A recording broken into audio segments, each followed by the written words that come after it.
Welcome back to yet another tantalizing, sensational video. Now it's just me and my little rants and how I want to change the world, but I can't do anything. Today, I want to talk about politics and our political system. Our political system in its current guise is completely broken, and unless we fix it, we are going to continue going around in circles and our lives are never going to improve. I made a video about this subject when I was driving in my car and feeling very angry about politics, so perhaps I think it's better to sit down and talk about it into the camera properly, because perhaps people didn't watch that video because they thought it was more of a car video. What I want to talk about is how our current political system is set up. So I pose a question to you. Would you go and elect your doctor because he gives you a very good speech and then say, right, take my kidney out? Would you elect your lawyer if he gives you a very good speech and tells you that he's going to save you and then go to court and have him represent you? Okay, these are complicated things. Would you elect your plumber to do the plumbing in your house? No, you look for the certificates, you look for their qualifications. So everything that we get done in our lives day to day, a mechanic, we look at their experience, we look at the qualifications. But when we go and vote for the politicians who are controlling the whole of our country and our future and the lives of our children, we don't look at their qualifications, we don't even look at their past. We ignore everything that is awful about their past, we just go and vote for them. And what's even worse is that we vote for individuals who may be great, but then they're part of big political parties. And they can't do anything because they have to follow the party agenda and the party guidelines and manifestos and all that bullshit. What I'm proposing is a new solution to our political system. It will be democratic, but it will give control to those who can actually make a difference. So, first of all, people who can go into politics should just be like drivers. You can't drive a car unless you have a driver's license. So if you want to go and be a politician, you need to have a license to practice politics. How do we achieve that? So we should create a list of criteria that says they should have either a degree in politics, a degree in philosophy, degree in history, degree in electrical engineering, infrastructure build, something that is usable. Then they should go through psychometric tests, they should go through various types of exams where they're analyzed, just like when you're joining the army, you're joining the special forces, you're joining a secret service. Even a lot of private companies will do psychometric tests to see if you are a good fit. So same things can be done. Then they go through all of these things, then they pass this exam and they're given a political license. Now that person can say, right, my name is Ethan and I want to be the MP for healthcare because I'm very good at business. I do mergers and acquisitions. I've worked as a doctor, I know how hospitals work, and I work for hospitals doing a lot of business change. So I could be a good health minister. So I could then propose myself as a candidate and stand in the election. But then it shouldn't be party-based, it should be based on the individual. And these individuals should not be localized. Today, I can only vote for my local MP, out of which I have a choice of 5.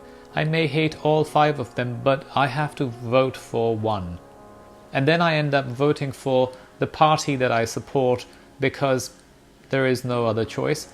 And if I live in for example, I live in a left-wing Labour area, so there is no way the Conservative Party will ever win here because it's a Labour stronghold, which means that my vote is completely wasted.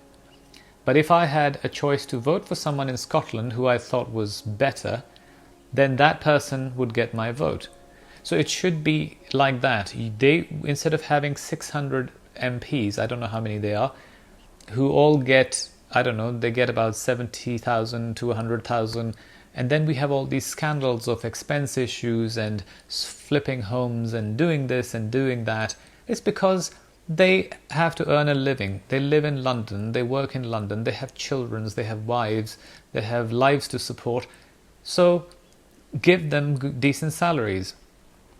Instead of having 600, have 100 MPs. Each one of them should be paid £2 million. It will reduce the corruption because they'll be paid handsomely. You will attract people from the private sector. Today, a CEO of a bank gets paid £10 million base salary, £10 million of bonuses, 20 million. Why would that highly qualified person go become an MP? Because he will get maybe £120,000 and a lot of grief and abuse from the whole nation. So why would anyone do that? And if anyone who's watching this video and says that these politicians do it for the love of the country, you're delusional. These politicians do it for themselves. Most of them make money either now or after they've left politics.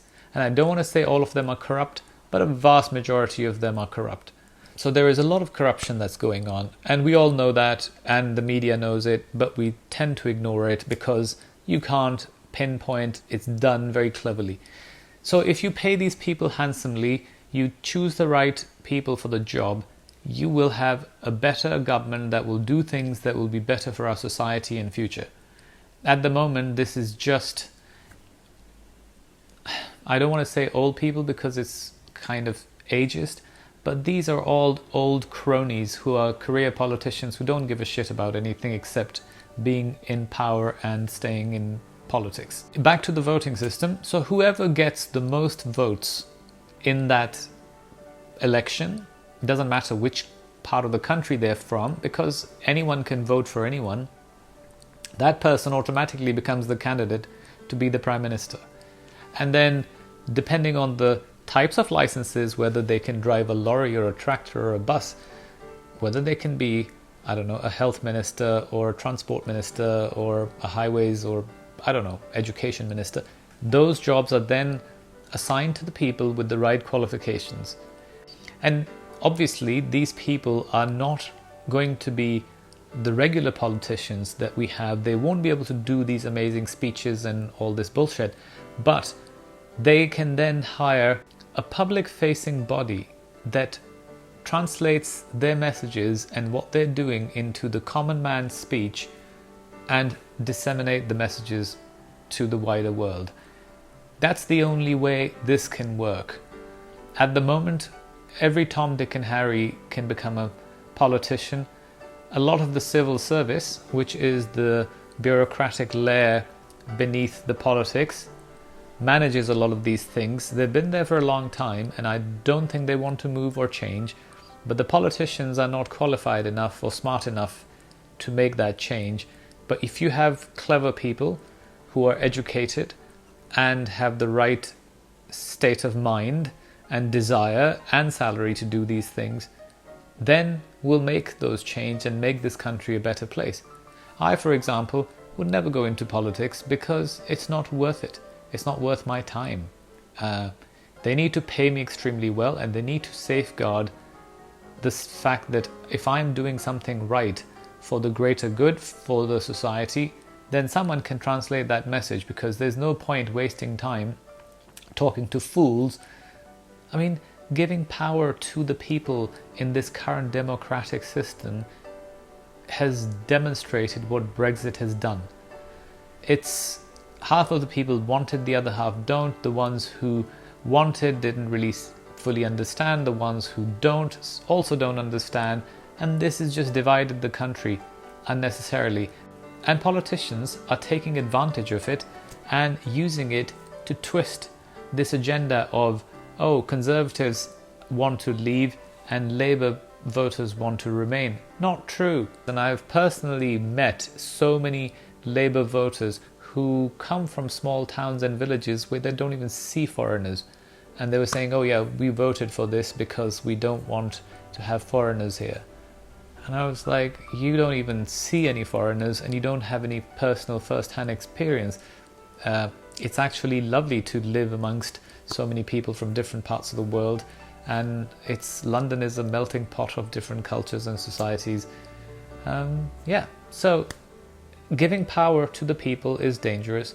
It should be given to the people who understand what they need to do with it, and only then we can fix this.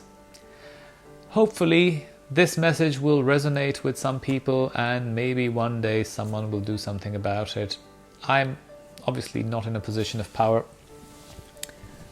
to do anything about this except for make a video and share my views. Thanks for watching. Until next time.